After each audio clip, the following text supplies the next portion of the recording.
आज के सेशन में हम वही डेली करंट अफेयर्स की चीज़ें, कुछ एक्स्ट्रा पॉइंट्स अदर रिसोर्सेज से और ये सारी चीज़ें देखेंगे। और मैंने बता ही दिया कि ये सारी चीज़ों को हम यूट्यूब पर भी लाइव देख सकते हैं।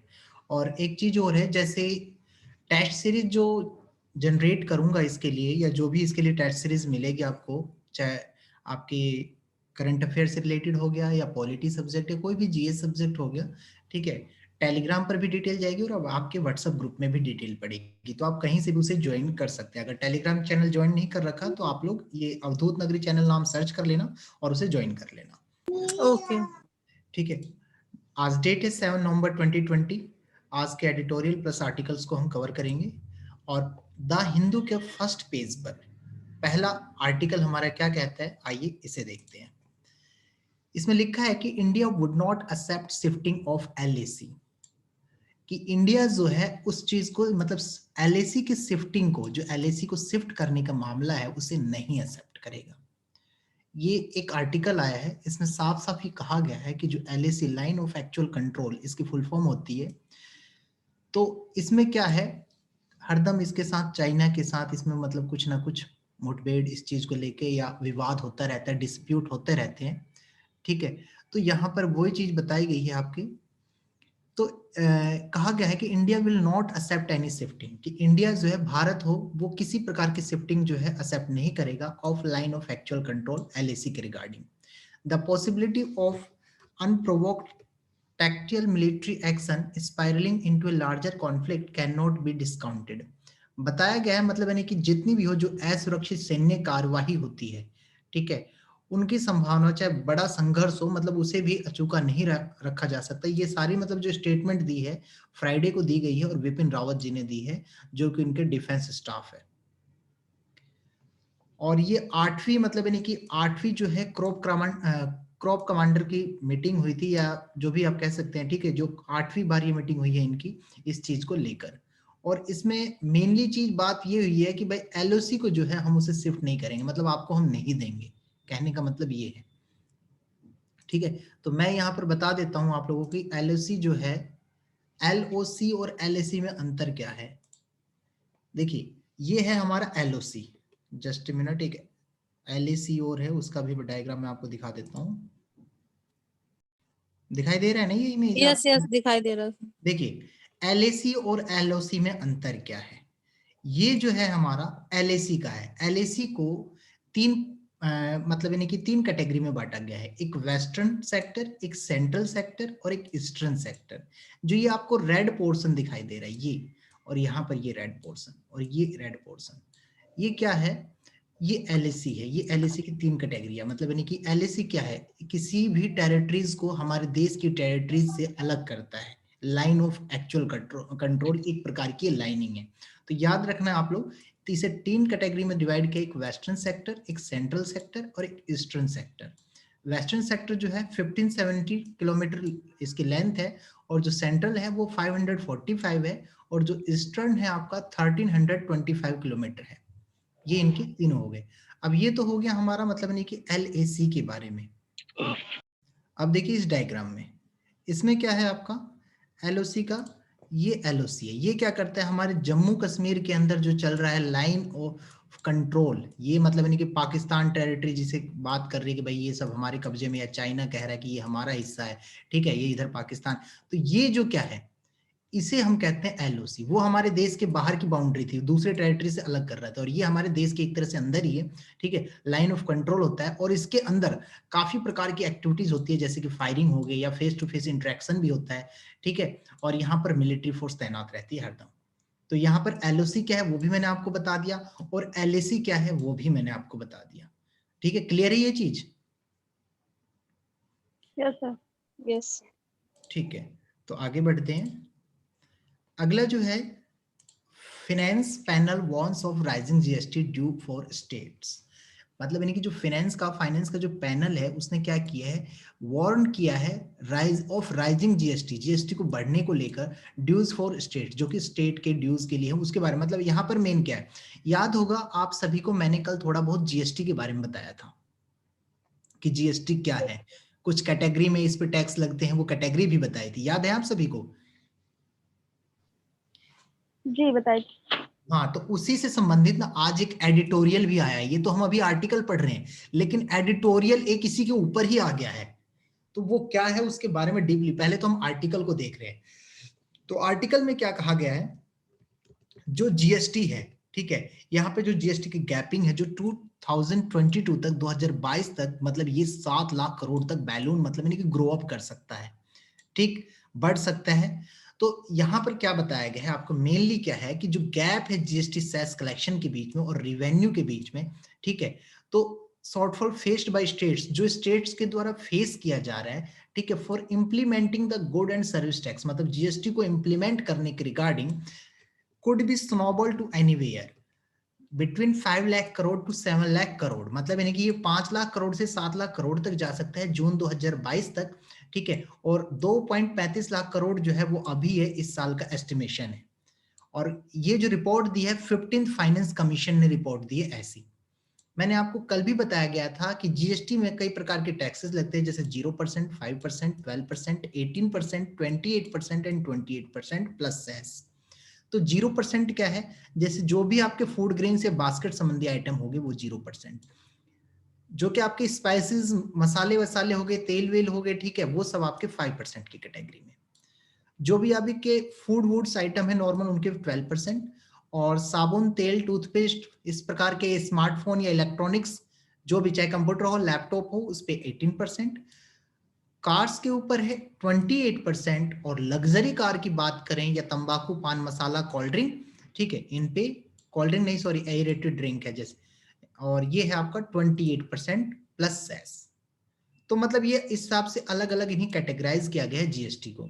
तो कल भी मैंने बताया था जीएसटी क्या है, आज भी मैं आपको रिपीट कर रहा हूं कि जीएसटी है एक प्रकार का टैक्स है जो कि गुड्स के ऊपर लगता है, एक प्रकार का सर्विस टैक्स है, ठीक है, वैल्यू एडेड टैक्स होता है ये, और जो कि डायरेक्ट, जो कि सरकार को इनडायरेक्टली पे किया जाता है, ठीक है। और ये जो टैक्स होता है एक तरह से बिजनेस को सेल करने के रिगार्डिंग पे किया जाता है। और इसमें बात की थी कल, मैंने आपको बताया था कि पेट्रोलियम या मतलब यानी कि मोटर स्पिरिट, पेट्रोल हो गए, डीजल हो गए, या कोई नेचुरल गैस हो गई, इन पे कभी भी जीएसटी जो है अप्लाई नहीं होता है, अप्लीकेबल नहीं होता है, ठीक है। तो ये हो गया, वहां पर हमने देख लिया जीएसटी का टॉपिक क्या है। अब अगला आर्टिकल आया है हमारा इसी पेज पर कि will start NRC fresh after poll if apex courts allows Assam minister. यहां पर बताया गया है एनआरसी के बारे में। एनआरसी का मुद्दा उठा था, आप सभी को पता होगा, CAA प्लस एनआरसी का, ठीक है। तो इसके बारे में भी मैं आपको कभी डिटेल से बता दूंगा, यहां पर मैं अभी आपको एनआरसी ही बता रहा हूं, शायद पढ़ भी रखा हो क्योंकि ये टॉपिक दोबारा आएगा, और दोबारा अगर मान लीजिए मैं पूरा एक्सप्लेन करूं तो काफी ज्यादा टाइम लग जाएगा ये हमारा, ठीक है। 1 मिनट, आप सभी को थोड़ी सी कॉल आ रही है। तो देखिए इसमें क्या है अब आपका, इसमें यही एनआरसी क्या है इसके बारे में देखिए। एनआरसी के फुल फॉर्म नाम से ही पता लग जाता है वैसे तो, नेशनल रजिस्टर फॉर सिटीजन्स, मतलब एक ऐसा राष्ट्रीय रजिस्टर जो कि भारतीय नागरिकों के लिए या नागरिकों के लिए हो, ठीक है, जिसमें इंडियन सिटीजन्स का रिकॉर्ड रखा जाता है, और जो क्रिएट हुआ था 2003 के अमेंडमेंट के द्वारा, सिटीजनशिप एक्ट 1955 के तहत। इसका जो पर्पज था, इसका मेन उद्देश्य क्या था, एक डॉक्यूमेंट प्रोवाइड करना, एक लीगल सिटीजनशिप का, मतलब भारतीयों को एक लीगल सिटीजनशिप का डॉक्यूमेंट प्रोवाइड करना, और इसके द्वारा जो इलीगल इमिग्रेंट्स थे, ठीक है, उन्हें, अवैध प्रवासी। हाँ जी बिल्कुल बिल्कुल, ठीक है, उनके बारे में उनकी पहचान की जा सके, या फिर उन्हें यहाँ से निर्वासित किया जा सके, डिपोर्ट किया जा सके। और इसके बारे में जो इम्प्लीमेंटेशन हुआ था आसाम के द्वारा, स्टेट ऑफ आसाम के द्वारा 2013-14 में किया गया था। और गवर्नमेंट ऑफ इंडिया ने, भारतीय सरकार ने प्लानिंग क्या की थी कि to implement it for the rest of country in 2021।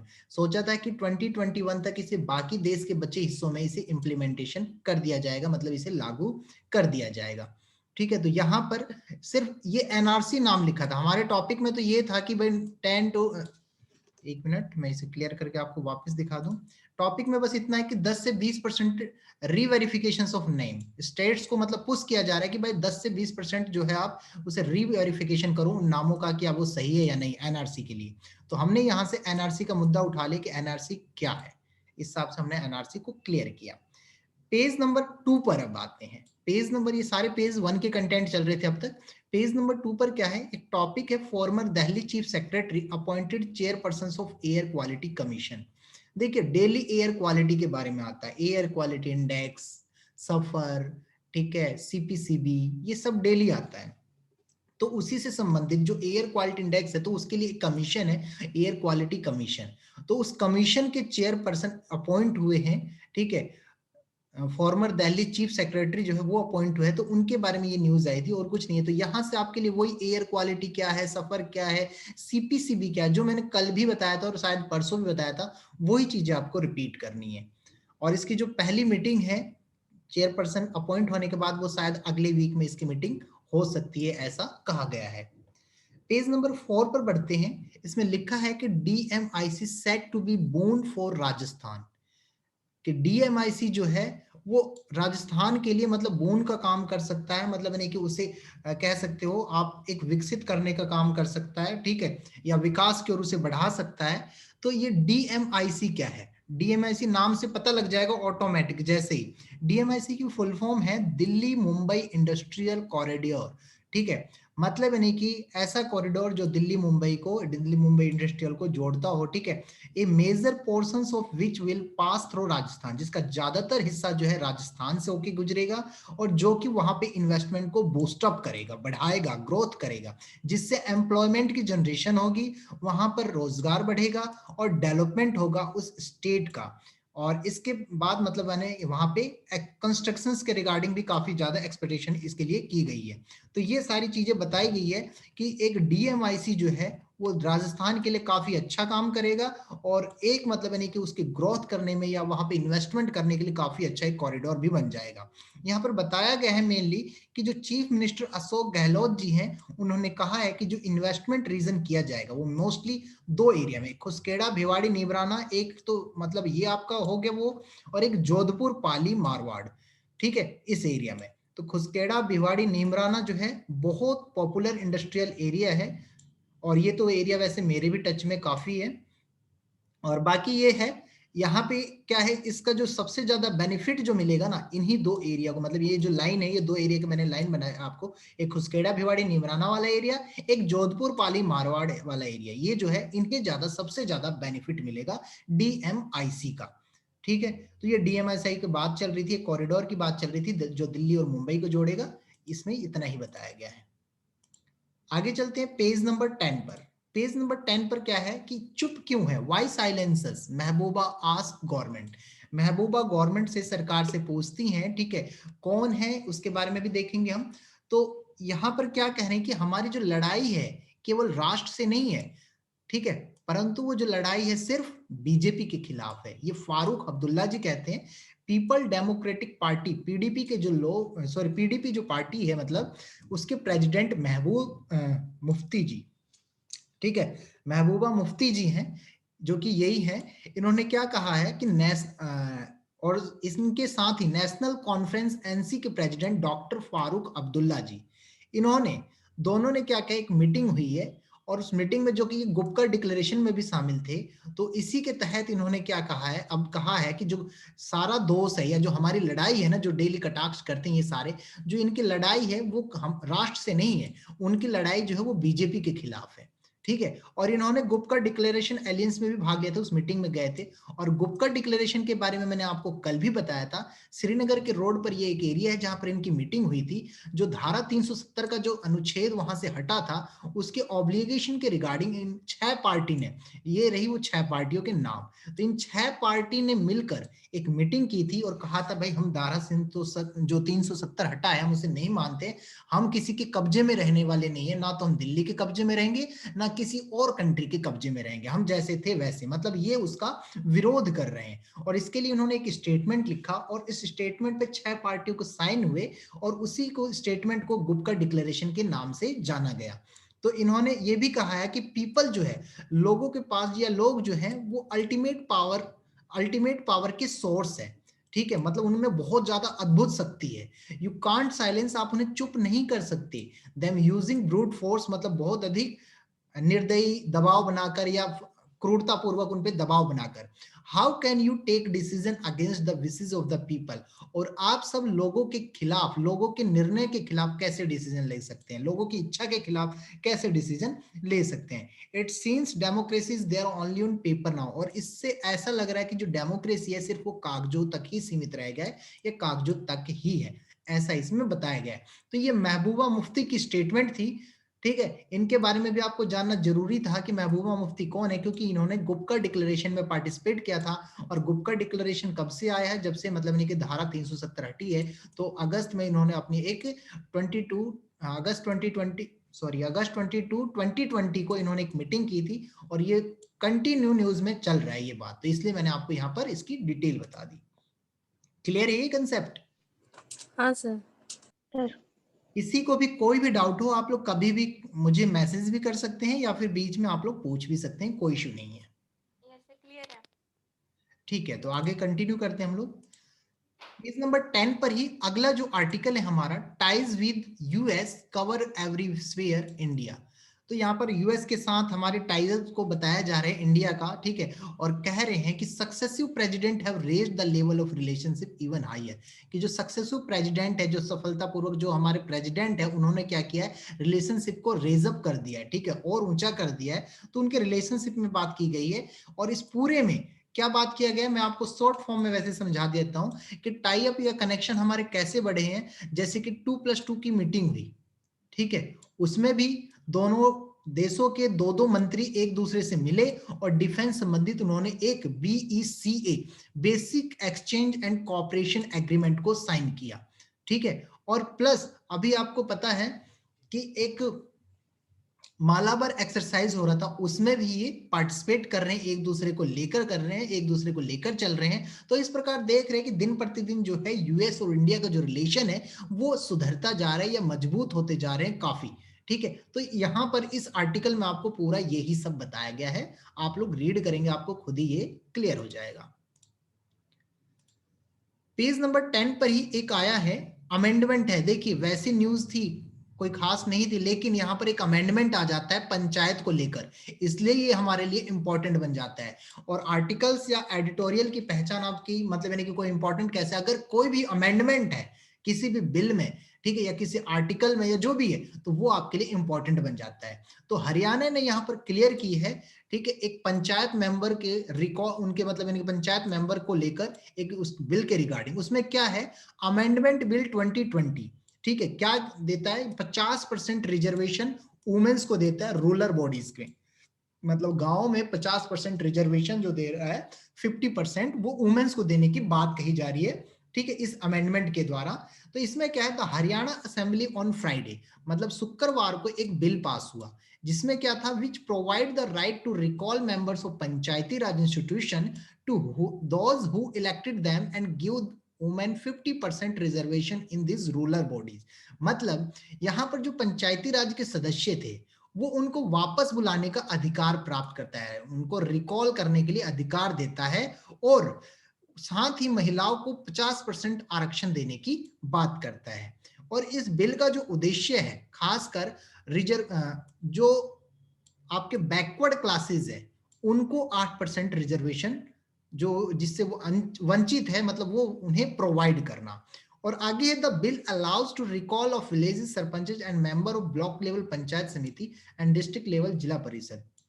ये कह रहा है कि ये जो बिल अलाउ कर रहा है किसे रिकॉल करने के लिए, एक तो विलेज सरपंच को और ब्लॉक लेवल के पंचायत समिति के जो सदस्य है, ठीक है, उनको वापस बुलाने की अनुमति देता है। यहां पर ये चीज बताई गई है, कोई बड़ा आर्टिकल नहीं है, छोटा सा ही था। पेज नंबर 13 पर बढ़ते हैं। आज थोड़े ज्यादा कंटेंट आए हैं न्यूज़पेपर में, आर्टिकल भी थोड़े एक्स्ट्रा हैं।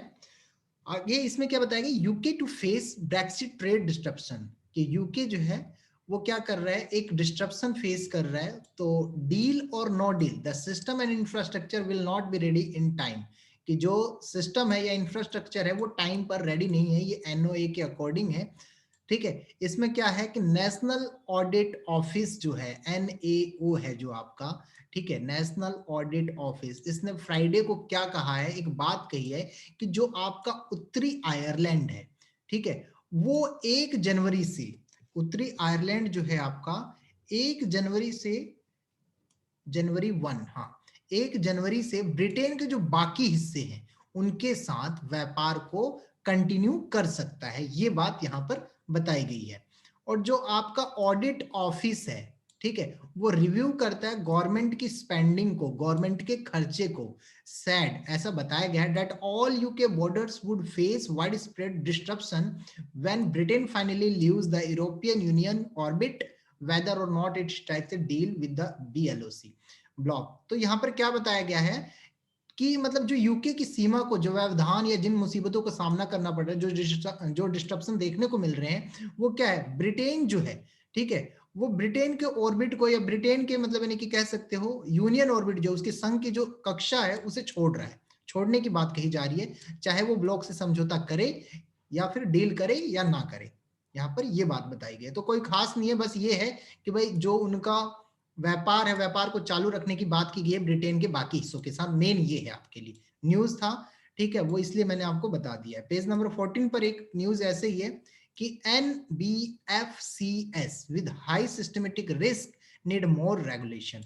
जो NBFCS है उसमें क्या है, उसे और ज्यादा रेगुलेशन की जरूरत है। और ये क्या होते हैं, ये वो संस्था होती है, छोटे छोटे बैंक या फाइनेंसर कह सकते हो, जो बैंक के अलावा जैसे लोन देते हैं, या घर का लोन या गाड़ी का लोन या वैसे फाइनेंस करवाते हैं, छोटे छोटे जो फाइनेंसर बैठे रहते हैं, आपने देखा होगा, उन्हीं को NBFCS की कैटेगरी में रखा जाता है। तो उसमें बताया गया है कि जो नॉन बैंकिंग जो होते हैं, जो फाइनेंशियल कंपनीज होती हैं, उनके लिए रेगुलेशन को और रिकैलिब्रेट करने की जरूरत है, ठीक है।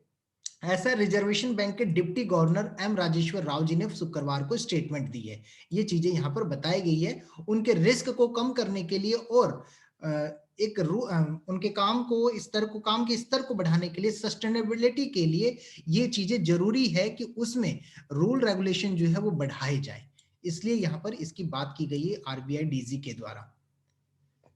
क्लियर है ये चीज? हाँ जी, क्लियर है? Yes sir. हाँ सर, हाँ सर। ठीक है, पेज नंबर 14 पर छोटे छोटे अब लास्ट के आर्टिकल आ रहे हैं, फिर एडिटोरियल हम लोग पढ़ेंगे। छोटा सा आर्टिकल क्या है कि अमेजन वेब सर्विस जो है, अमेजन वाले जो है लगभग इंडिया में मतलब दूसरा बड़ा ये रीजन बनेंगे। वो क्या करेंगे, मतलब इन्वेस्ट करेंगे $2.77 बिलियन, इतने बिलियन मतलब भारत में अब वो इन्वेस्ट करने की बात कर रहे हैं, ठीक। और इसका जो बात करते हैं US headquarter cloud service provider, मतलब यानी कि जो वही अमेजन कंपनी की बात चल रही है, जो US headquarter cloud service provider है वो अमेजन ही है, ठीक है। तो अमेजन जो है वो इन्वेस्ट करेगा $2.77 बिलियन, 20,761 करोड़ रुपए इंडिया के अंदर, ठीक है। और इसके मल्टीपल डाटा सेंटर होंगे, हैदराबाद में होंगे और भी जगह होंगे। और जो नया AWS है, मतलब यानी कि वही आपका अमेजन वेब सर्विस है, उसका पैसिफिक हैदराबाद में है। और ये जो सारी बातें बताई जा रही है 2022 के मिड तक ये कंप्लीट करने की बात की जा रही है, और ये 3 जोन में काम करने की बात कर रहे हैं यहाँ पर, ठीक है। अगली न्यूज क्या है कि व्हाट्सएप एक नया सर्विस इंट्रोड्यूस कर रहा है, जिससे कि आप उसमें क्या करेंगे कि जो आपका पेमेंट सर्विस है, वो जैसे कि और यूज में करते हैं आप लोग, पेटीएम हो गया या और चीजें हो गई जहां पर पेमेंट के लिए यूज करते हैं, बिल्कुल पेमेंट के लिए इसने एक सर्विस आपकी स्टार्ट की है, जिसमें आज से आप पेमेंट संबंधी काम भी कर सकते हो या पेमेंट के ट्रांजेक्शन कर सकते हो, और ये बिल्कुल सिक्योर होगा, ऐसा कहा गया है, ऐसा इसमें बताया गया है। ओके, ठीक है गुड़िया जी, कोई इशू नहीं है। इसमें है आगे आपका अगले जो आर्टिकल है, IOB post 148 crore profit on lower provision. इसमें बताया गया जो इंडियन ओवरसीज बैंक, उसने एक रिपोर्ट दिया कि लगभग 148 करोड़ का सेकंड क्वार्टर में फाइनेंशियल ईयर 21 में फायदा हुआ है, इतने का बेनिफिट हुआ है, और इसकी रिकवरी भी देखी गई है। और PSU लेंडर जो है उसने क्या किया है, मतलब यानी कि लगभग 2254 करोड़ का लॉस दिखाया है। और तीसरी जो कंसेप्टिव आपकी क्वार्टर मीटिंग हुई उसमें उसके द्वारा लगभग ये सारी मतलब यानी कि कहने का मतलब ये है, यहाँ पर आपके IOB के द्वारा प्रॉफिट को दिखाया गया है, मेन तो ये है और कुछ नहीं है, ठीक है, मेन आपका ये है। और ये सारी स्टेटमेंट आपके MD और CEO यहाँ के इन्होंने दी है, प्रतिमा सेनगुप्ता जो है उन्होंने ये सारी स्टेटमेंट दी है। एडिटोरियल यहाँ से हमारा स्टार्ट हो गया आज का, और एडिटोरियल में मार्केट डिक्टेट्स GST के बारे में, वही dictates and blow against equality, यहाँ पर वही बात कही जा रही है कि GST levy on mobility aids places a prohibitive burden on ability of disabled citizens to lead a dignified life. मतलब कि जो मोबिलिटी एड है उस पर जो जीएसटी लगता है आपका, वो क्या कर रहा है, किसी भी मतलब कोई आदमी मतलब यानी कि डिसेबल्ड है तो उसको उस चीज का लाभ नहीं मिल रहा, बल्कि उसे और हानि हो रही है, उसको क्षति पहुंचा रहा है, उसकी गरिमा को क्षति पहुंचा रहा है। तो वो कैसे, उस चीज के बारे में यहाँ पर एक एडिटोरियल में बताया गया था। तो हमारे लिए इंपॉर्टेंट जो उस एडिटोरियल में क्या क्या चीजें बताई गई है, जीएसटी क्या है, उसका इंपॉर्टेंस क्या है, वो सारी चीजें। तो हमने देखिए शुरू में अभी मैंने आपको बता दिया जीएसटी क्या है, उनकी कैटेगरी कैसे की गई है, तो वो आपको हाफ यहाँ पे अब ऐड करना है। ठीक है, जो मैंने आपको शुरू में हाफ बताया था उसे आपको यहाँ पर लेके आना है, और उसके बाद आपको ये प्रोसेस स्टार्ट करना है। मेंस के नजरिए से भी आपके ये काफी इंपॉर्टेंट बन जाता है। ठीक है, और यहाँ पर क्या बताया गया है, अब लेजिस्लेटिव बेसिस ऑफ जीएसटी, इसके बारे में देखते हैं। बाकी चीज तो हमने पहले देख ली कि जीएसटी क्या है, अब यहाँ पर देखते हैं इसके लेजिस्लेटिव के बारे में। इसमें क्या है, ये जो जीएसटी इंट्रोड्यूस किया गया था 2014 के अंदर, और 122वें अमेंडमेंट बिल के द्वारा। ठीक है, और ये इसकी अप्रूवल जो मिली थी 2016 में मिली थी, और 101वें अमेंडमेंट एक्ट 2016 के तहत इसको प्रोविजन दिया गया। और इसमें क्या किया गया, जो सेंट्रल जीएसटी है वो आपकी कवर क्या क्या करेगी, excise duty, service tax, state GST और वैट या फिर लग्जरी टैक्स, ये सारा आपका जीएसटी जो है कवर करेगी। मतलब इसी के अंदर ये सारी चीजें होगी। जो इंटीग्रेटेड जीएसटी, ये तो सेंट्रल जीएसटी था, और जो आपका इंटीग्रेटेड जीएसटी है उसमें इंटर स्टेट ट्रेड, मतलब स्टेट के अंदर ही जो ट्रेड हो रहा है वो सारी चीजें, ये आपके इंडिया के अंदर से, ठीक है, मतलब अदर स्टेट्स के साथ कर सकते हैं। और इसमें आर्टिकल जो 246A है वो क्या करता है, स्टेट्स को पावर देता है regarding goods and service tax, goods और सर्विस टैक्स के रिगार्डिंग स्टेट्स को पावर देता है। तो इसके लिए एक जीएसटी काउंसिल है, और वो काउंसिल जो है आर्टिकल 279 के अकॉर्डिंग जीएसटी काउंसिल फॉर्म्ड हुई थी, बनी थी, किसके द्वारा, by the president to administrative and govern GST. मतलब प्रेसिडेंट के द्वारा किसके लिए, उसको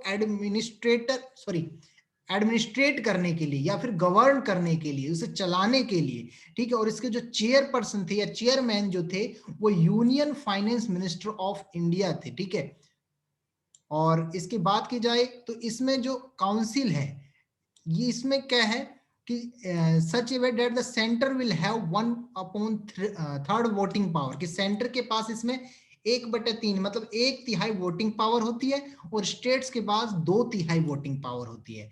और जो डिसीजन लिया जाता है 3/4 मेजोरिटी के हिसाब से लिया जाता है ये डिसीजन। जीएसटी के लिए याद रखना, ये जीएसटी के लिए डिसीजन लेने की बात चल रही है, उनके काउंसिल मेंबर के डिसीजन लेने की बात चल रही है।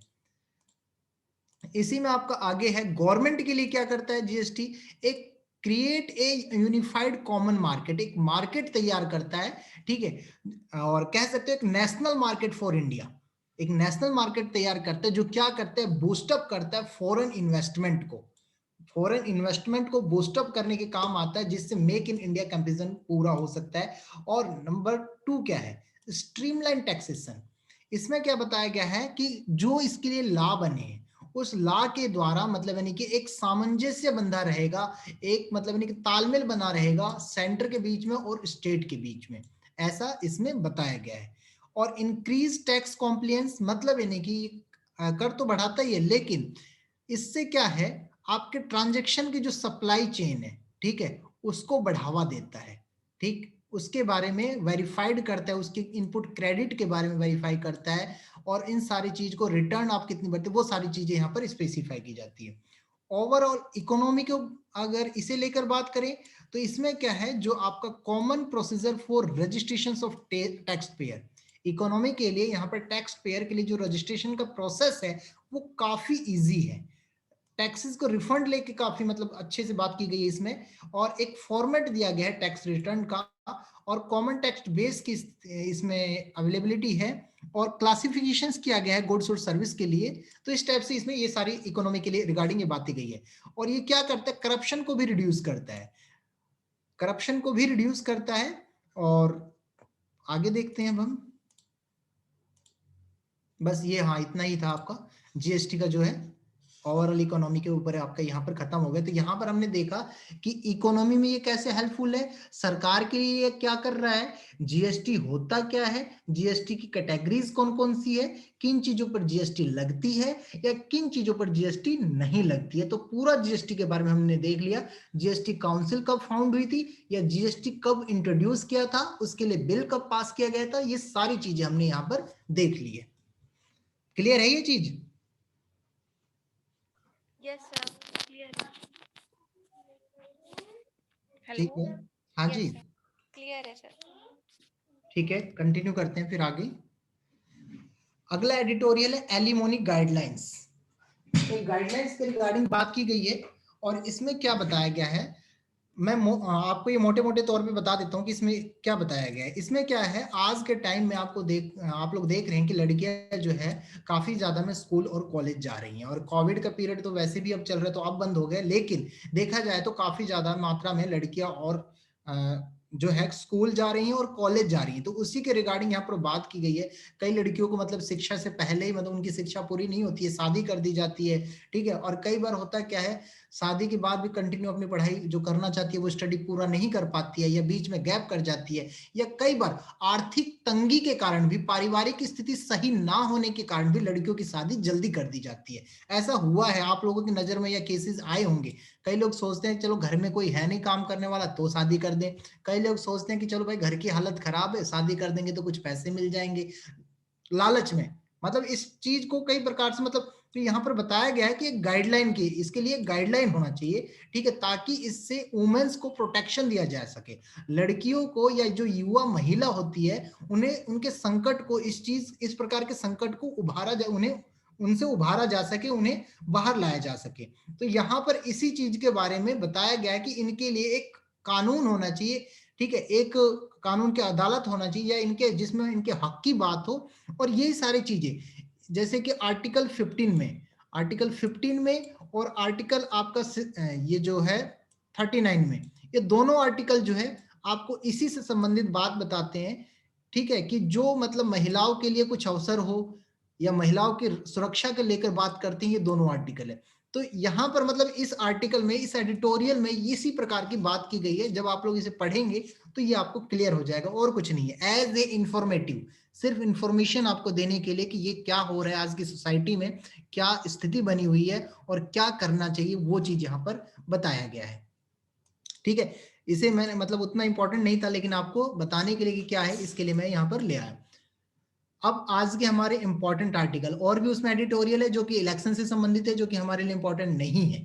आज का सबसे इंपॉर्टेंट जो एडिटोरियल था आपका जीएसटी रिगार्डिंग था, जो कि मैं आपको ब्रीफली डिस्क्राइब कर चुका हूं। Extra important article from other resources, दूसरे रिसोर्सेज चाहे द हिंदू हो या बेशक से आपका पीआईबी हो या टाइम्स ऑफ इंडिया हो या मिंट हो या ऑल इंडिया रेडियो हो या डीडी न्यूज हो, जहां से मिल सकता है मैंने कोशिश की है कि आपको इंपॉर्टेंट चीजें लाके दूं। उसमें पहला है कि arbitration and conciliation amendment ordinance 2020, एक अमेंडमेंट के लिए बात की गई है और 2020 अमेंडमेंट, और वो अमेंडमेंट जो है आर्बिट्रेशन और कंसिलिएशन, मतलब जो इसमें राष्ट्रपति हमारे रामनाथ कोविंद जी है, उन्होंने एक आपका जो 1996 का जो अमेंडमेंट, 1996 का जो काउंसिलेशन एक्ट था, उसमें अमेंडमेंट के लिए एक ऑर्डिनेंस पास किया है, उसके बारे में बताया गया है। और इस ऑर्डिनेंस में क्या बताया गया, इस ऑर्डिनेंस का एम क्या है, इस ऑर्डिनेंस में बताया गया है कि to ensure that all the stakeholders get opportunity to seek unconditional stay of enforcement of arbitral awards where the underlying arbitration agreement of contract of making of the arbitral award।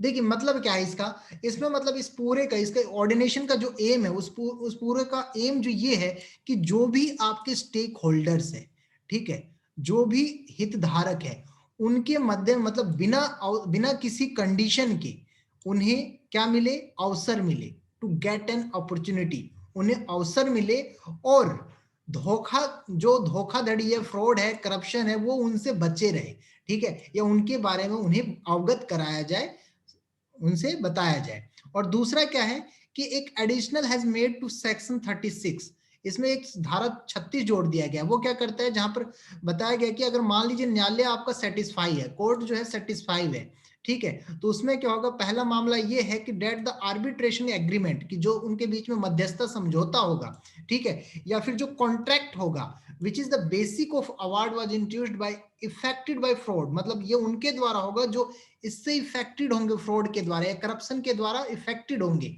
तो उनके लिए उनके disposal के regarding section 34 में बताया गया, disposal के regarding इस मैटर को।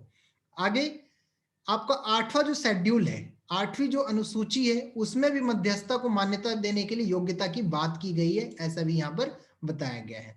ठीक है, तो ये ऑर्डिनेंस एक इंपॉर्टेंट था, तो वो मैंने बता दिया आपको। हैबियस कॉर्पस, हैबियस कॉर्पस के बारे में बताया गया है, क्या है ये, इसमें हैबियस कॉर्पस के बारे में आपने सुना होगा, अगर ये पढ़ा है आपने तो ये बंदी प्रत्यक्षीकरण पॉलिटी का कंसेप्ट है, एक बहुत अच्छा है, और पढ़ा भी होगा, इसके बारे में जानते भी होंगे। ठीक है, और बाकी इसी के बारे में एक हैबियस कॉर्पस के रिगार्डिंग एक आर्टिकल आया, और आर्टिकल में जो journalist, senior journalist Arnab Goswami ji है, उन्होंने कहा, ठीक है, अर्नब गोस्वामी जी याद है आप लोगों को, कल बताया था ये कौन थे मैंने। सर मुझे पूछना भी था कि इसमें हाँ, क्या है, एक्चुअली में समझ नहीं आ रहा था, क्योंकि न्यूज में दिखा रहे हैं कि बहुत अच्छे हैं, और इसके हिसाब से कुछ लग रहा है कि इन्होंने फ्रॉड किया हुआ है, ऐसा देखिए कुछ। एक्चुअली है क्या है, ये जर्नलिस्ट है, न्यूज़पेपर के चीफ एडिटर कह सकते हो आप, ठीक है, और रिपब्लिक टीवी चैनल का मैंने आपको एग्जांपल बताया था। तो जो फ्रॉड का केस या जो स्कैम बताया था ना मैंने, ये घोटाला टीआरपी वाला, यस सर। ठीक है, तो वो टीआरपी का अब जो काम किया या जो भी सारी चीजें हैं वो इन्हीं के द्वारा, मतलब ऐसा कहा जा रहा है कि इन्होंने ही सारा करवाया है या इनके थ्रू ही हुआ है, तो इसीलिए इनके अरेस्ट के रिगार्डिंग बात चल रही थी, तो यहाँ पर उसी के मैटर को उठाया है और कुछ नहीं है। वैसे तो सही है, ये बंदे सही है, लेकिन जो न्यूज है, जो मुद्दा है, जो स्कैम है, उस स्कैम के लिए इन्हें फंसाया जा रहा है। Yes sir. ठीक है, जी ठीक है।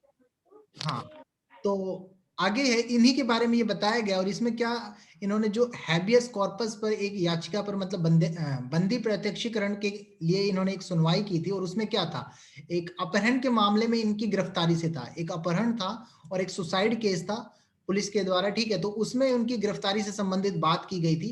तो ये कोई खास नहीं है, मेन तो हमारे ये है, इसके बारे में देख लेते हैं ये क्या है।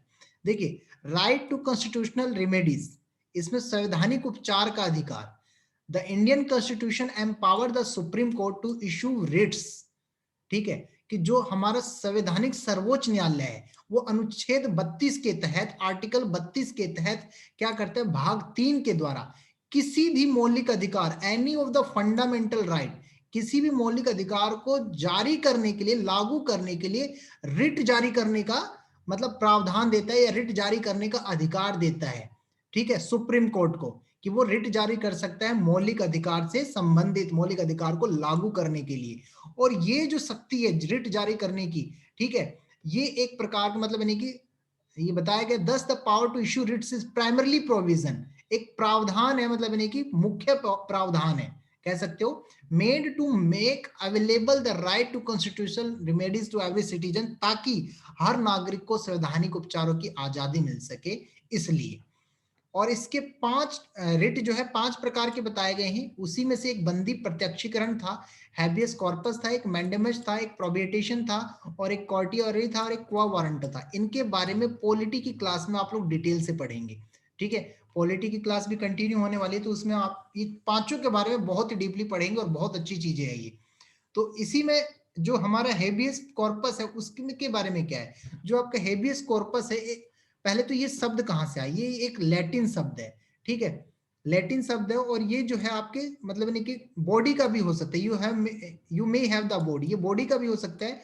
और रिट जो है, रिट क्या करता है, writ is issued to produce a person, मतलब नहीं कि रिट जो है ऐसे व्यक्ति को पेश करने के लिए है, हु हैज बीन डिटेन्ड, जिसे मतलब हिरासत में ले लिया गया है, जिसे गिरफ्तार कर लिया गया है, ठीक है, और वाइदर इन प्रिजन और इन प्राइवेट कस्टडी, चाहे वो प्राइवेट कस्टडी में हो या फिर जेल में हो, तो अदालत से पहले, ठीक है, तो उसके जो उसकी हिरासत है, जो डिटेंशन है, अगर उसे अवैध पाया गया तो उसे रिहा करने के लिए रिट जारी किया जाता है यहाँ पर, ठीक है, मतलब यानी कि कोई आदमी है, मान लीजिए वो गिरफ्तारी हो गई है, चाहे वो प्राइवेट कस्टडी में हो या फिर जेल में हो, ठीक है, तो उसकी कोर्ट के सामने पेश करने से पहले या उसे छोड़ने के लिए होता क्या है, जब पाया जाता है कि ये सारा इलीगल है तो उसके लिए क्या करती है, ये रिट जारी होती है, और इसी के बारे में यहाँ पर बताया गया है। तो यहाँ पर यही चीज था आपके लिए इंपॉर्टेंट जो मैंने बता दिया। क्लियर है इतना? यस सर, क्लियर है। मेन तो रिट है, रिट कौन जारी करता है और कौन से आर्टिकल के तहत, ये आपका यहाँ पे इंपॉर्टेंट आ जाता है, ये याद रखना। ठीक है, रिट क्या है, रिट जारी कौन करता है, पावर किसे मिलती है और वो क्यों जारी किया जाता है, मेन ये है। जी। 2-3 कंसेप्ट और है हमारे, उसे भी देख लेते हैं जल्दी जल्दी।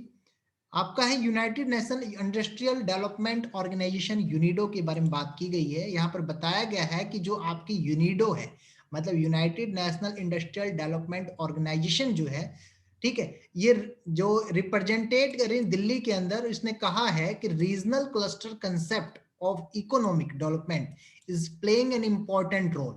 मतलब जो क्लस्टर कंसेप्ट है इकोनॉमिक का, वो बहुत ही महत्वपूर्ण भूमिका निभा रहा है किसमें, इंडियन सक्सेस स्टोरी में, भारत को एक, भारत की कहानी में, या कह सकते हो आप भारत के बारे में जो भी है, या भारत के बारे में जो चर्चा हो रही है, या भारत के विकास के बारे में जो बातें चल रही है, उस चीज में एक बहुत ही इंपॉर्टेंट रोल प्ले कर रहा है ये।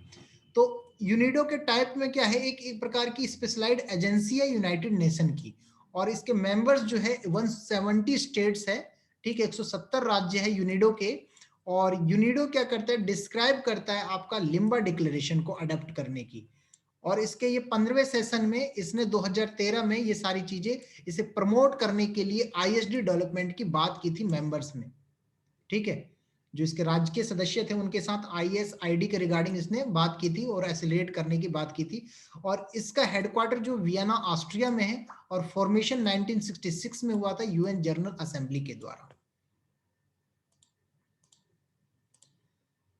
आपका 3 टॉपिक लास्ट है अब। एक है अवधानम। ये क्या है अवधानम? अवधानम जो है एक, मतलब बात की जाए कि द वाइस प्रेसिडेंट वेनेक नायडू, जो हमारे वेनेक है, वेनेक नायडू, जो इन्होंने क्या है एक ऑब्जर्व किया है कि जो वेनेकु नायडू है, वेंकैया नायडू होता है ना शायद, हाँ हाँ, वेंकैया नायडू। ये नाम गलत हो गया, वेंकैया नायडू है ये। वेंकैया नायडू जो है, इन्होंने ऑब्जर्व किया है कि जो अवधानम है वो एक लिटरेरी है, ठीक है, और इसने काफी बड़ा कंट्रीब्यूशन दिया है तेलुगु लैंग्वेज को ग्लोरिश करने में, तेलुगु लैंग्वेज को मतलब यानी कि उसे गौरवशाली बनाने में इसने बहुत बड़ा योगदान दिया है। और इसके लिए आपका एक इंटरनेशनल सातवधानाम प्रोग्राम भी लॉन्च किया गया था वाइस प्रेसिडेंट के द्वारा, ठीक है, जिसे ऑर्गेनाइज किया था डॉक्टर मेधा सनी मोहन जी ने। ठीक है, तो इसके बारे में यहाँ पर बताया गया है कि अवधानम क्या है, एक लिटरेरी है, ठीक है, जो कि बहुत ही एंशिएंट डेज में भारत में पॉपुलर थी, शुरू से ही पॉपुलर है ये।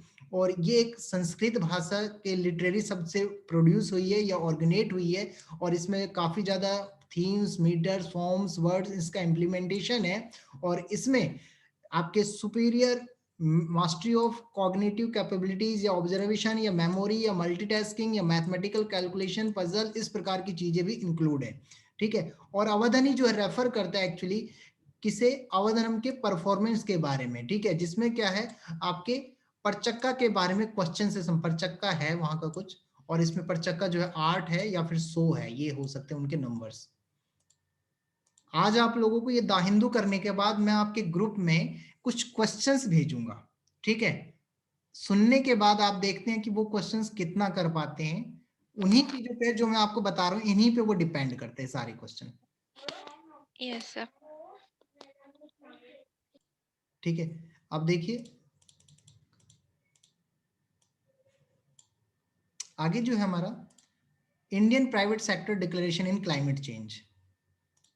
मोटे मोटे तौर पे इसके बारे में बता देता हूं कि जो इंडिया का प्राइवेट सेक्टर कंपनीज है, उन्होंने प्लीज्ड किया है किसके साथ, गवर्नमेंट के साथ काम करने के लिए, और किसको, क्लाइमेट चेंज को टैकल करने के रिगार्डिंग, ठीक है, ताकि सस्टेनेबल इकोनॉमी की डेवलपमेंट हो सके या बिल्डअप किया जा सके सस्टेनेबल इकोनॉमी का। ठीक है, यहाँ पर जो कंपनी के सीईओ है, जैसे कि रिलायंस इंडस्ट्रीज हो गया, या महिंद्रा के हो गया, या डालमिया हो गया, या अंबुजा सीमेंट हो गया, या जो भी कंपनीज है, ठीक है, इन्होंने ही डिस्कशन किया है यूनियन एनवायरमेंटल मिनिस्टर के साथ, ठीक है, और किसके रिगार्डिंग, क्लाइमेट चेंज के रिगार्डिंग यहाँ पर बात की गई है। और इसमें एक डिस्कशन हुआ है ठीक है। और उन्होंने क्या इशू किया, एक declaration of private sector on climate change, मतलब यानी कि क्लाइमेट चेंज पे प्राइवेट सेक्टर के द्वारा क्या डिक्लेरेशन किया गया है, ठीक है, क्या उन्हें स्टेप उठाने चाहिए, क्या एक्शन परफॉर्म करने चाहिए, ये सारी चीजें बताई गई है, जिसका टारगेट जो है पेरिस एग्रीमेंट के तहत रखा गया है।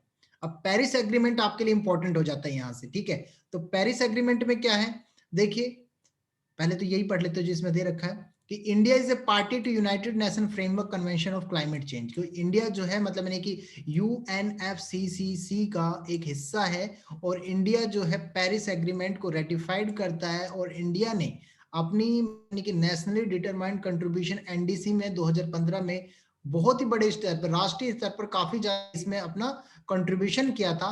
और पेरिस एग्रीमेंट जो पोस्ट 2020 के लिए जो पेरिस एग्रीमेंट का पोस्ट था, उसके लिए 3 गोल रखे गए थे, ठीक है। और वो पेरिस एग्रीमेंट के 3 गोल क्या थे, वो गोल थे कि जीडीपी जो है 33%, 30 to 35% 2030 तक आपका ये इसे इस लेवल तक पहुंचाने का, ठीक है, जो कि 2005 के लेवल से था। और लगभग 40% इलेक्ट्रिक पावर को इंस्टॉल करने का, ठीक है। और वो किन से इंस्टॉल करने का, नॉन फॉसिल फ्यूल के द्वारा, याद रखना 2030 तक, ठीक है। 2030 तक टारगेट रखा था कि 40% जो इलेक्ट्रिक हम प्रोड्यूस करेंगे वो नॉन फॉसिल फ्यूल से प्रोड्यूस करेंगे।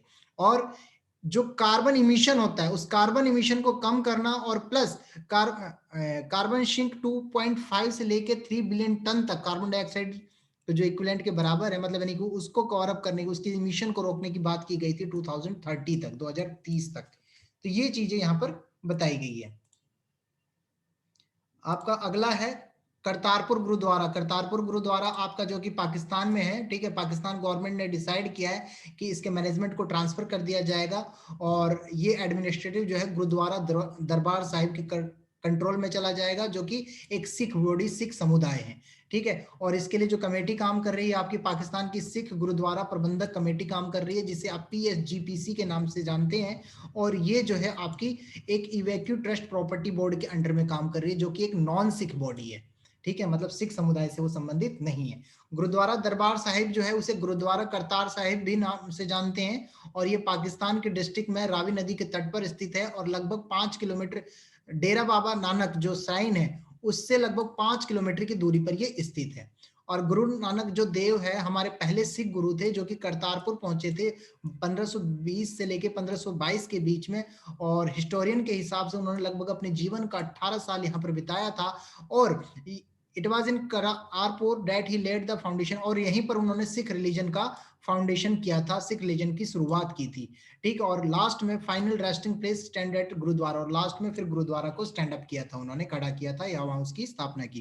करतारपुर कॉरिडोर जो है लगभग 2019 में, मतलब नहीं कि एक यहाँ पर क्या किया गया है कि भाई वीजा फ्री ट्रैवल की व्यवस्था की गई, ताकि जो पिलग्रिम्स है, जो तीर्थ यात्री है, यहाँ पर आ सके और इसका मतलब यानी कि यहाँ पर घूम सके और इसका एंजॉयमेंट ले सके, ठीक है, ऐसा किया गया। और ये जो है अभी बंद है due to the corona virus pandemic. ये है आपका करतारपुर गुरुद्वारा के बारे में। आज मैंने बताया ना आपको, टॉपिक और टाइटल थोड़े ज्यादा हैं, कंटेंट ज्यादा आए हैं, इसलिए थोड़ा टाइम लग रहा है। इंपेरिकल मैसेज ये भी फेसबुक के द्वारा आपके व्हाट्सएप कंपनी के लिए, व्हाट्सएप के लिए चालू किया गया है। उसमें क्या है, आपके जो मैसेज डिसअपियर हो जाते हैं उसके रिगार्डिंग इंपेरिकल मैसेज की बात की गई है, उसे स्टार्टअप करने की बात की गई है, ठीक है। और उसके बारे में आप लोग यहाँ से पढ़ लेना कि ये क्या है इंपेरिकल मैसेज। ये बता देता हूँ, मोबाइल से मोबाइल ट्रांसमिशन है। जो मैसेज देखने के बाद होता क्या है, आपके जो प्राप्त करता है, जो रिसीव करता है ना, उसकी स्क्रीन से ऑटोमेटिक अपने आप ही गायब हो जाता है, ठीक है। तो उसके लिए उसी के बारे में यहाँ पर मतलब यानी कि ये जो आपका है इंपेरिकल मैसेज, इसे शुरू करने की बात की जा रही है। ये बिल्कुल टेलीग्राम की तरह या फिर और दूसरे है ऐप है उन्हीं की तरह काम करता है। और आगे हमारा अगला टॉपिक है विलायमाया पज्जक्सा फीमेल हंटर। एक शिकारी के बारे में, फीमेल हंटर के बारे में बात की गई है कि लगभग यहाँ पर बताया गया है कि 9000 साल पहले ना, मतलब यानी कि देखा गया था, जो कुत्तों का शिकार किया गया था दक्षिण अफ्रीका के एंडीज में, ठीक है। और जब शिकार करके उन्हें जो अमेरिका में दफनाया गया था, वो शिकार जो है लगभग मोस्टली वुमेन ने किया था। वो वुमेन जो थे लगभग मतलब यानी कि उसमें 30 से 50% शिकारी महिलाएं थी, ठीक है। और उनमें जो उनकी एज जो थी लगभग 17 से 19 साल की थी ज्यादातर।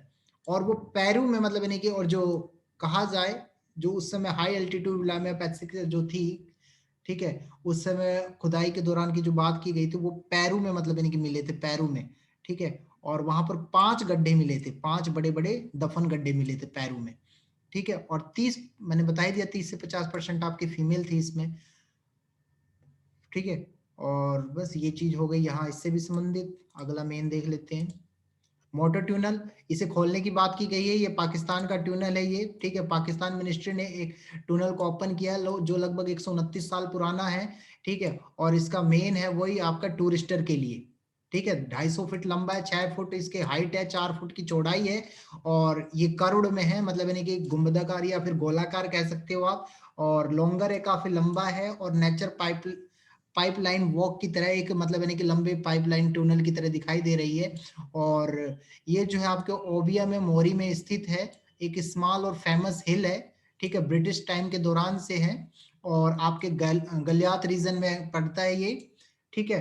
और जो गलियात रीजन है वो टूरिस्टर के लिए काफी फेमस है, क्योंकि वहां पे हिल टाउन है और नेचुरल वॉक है, ठीक है। और जंगल है, उनके लिए यहाँ पर जो आपके टूरिस्टर है काफी आते जाते हैं, ठीक है। और उसी के रिगार्डिंग यहाँ पर इस टनल को खोलने की बात की गई है, ठीक है। और ये मैंने बता ही दिया आपको, ये सारी चीजें हैं, ठीक है।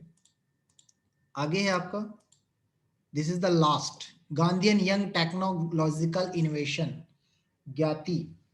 इसमें क्या है, एक अवार्ड्स है, अवार्ड्स गांधीयन टेक्नोलॉजी, मतलब जो गांधीयन विचारधारा के जो लोग हैं या जो युवक है उनके लिए पुरस्कार रखे गए। उनकी 2 श्रेणियां बताई गई है। एक तो आपकी श्रेणी जो है, हाँ ये रहा, एक तो बीरैक है और एक आपका डीबीटी है, ठीक है। इसके लिए 2 श्रेणी बताई है, तो उसी के बारे में यहाँ पर बात की गई है। तो ये जो है किसके द्वारा किया गया था, ये आपका सृष्टि ज्ञाति के द्वारा ये शुरू किया गया है। और इसमें इन्हें पुरस्कार दी जाती है, सराहना की जाती है, इनके काम की तारीफ की जाती है।